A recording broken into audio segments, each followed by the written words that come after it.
আমি বলেছি এরা সবচাইতে বড় ভণ্ডামিতে লিপ্ত রয়েছে।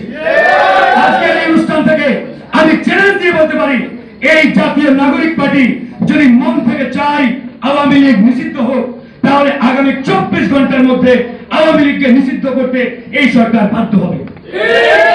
তারা বাদবাকুম খেলায় লিপ্ত রয়েছে। কিভাবে জানেন? দিনের সমাবেশের ডাক দেয় আওয়ামী লীগ নিষিদ্ধ চায়, আর রাতের বেলা আওয়ামী লীগের বিনার পার্টিতে অংশগ্রহণ করে। আজকে আপনাদেরকে কিছু বিষয় মনে রাখতে হবে।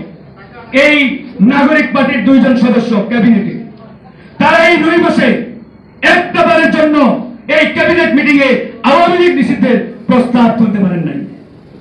আপনারাই বলেন, এই আসিফ এবং মাহফুজ তারা যদি ক্যাবিনেট মিটিং এ আওয়ামী লীগ নিষিদ্ধের প্রস্তাব তুলতেন, এরপরে আমরা দেখতাম কোন কোন উপদেষ্টা আওয়ামী লীগ নিষিদ্ধের প্রশ্নে বিরোধিতা করছেন।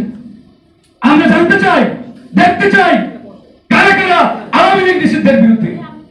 তারা কি আজ পর্যন্ত প্রস্তাব তুলেছে? তুলে নাই। কিন্তু মিডিয়ার সামনে এসে তাদের গলাবাজিরও শেষ নাই। এই করবে, সেই করবে, কিন্তু কিচ্ছুই করে না।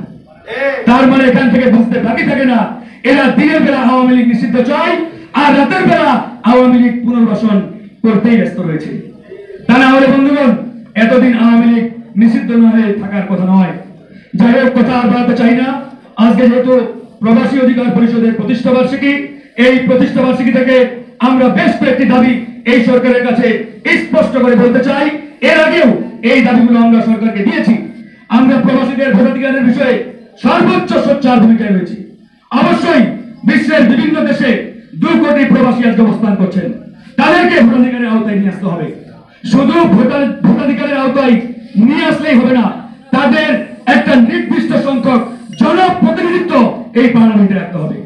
আজকে যদি সরকার সিদ্ধান্ত নেয় অন্তত পক্ষে 2% প্রবাসীদের মধ্য থেকে আমাদের এই সরকারের ক্যাবিনেটে থাকবে, তাহলে আমাদের এই প্রবাসীদের যে নানামুখী সমস্যা, এই সমস্যাগুলো সমাধানে তারাই কাজ করতে পারতেন।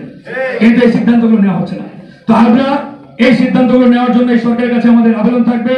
সবাই ভালো থাকবেন। আল্লাহ।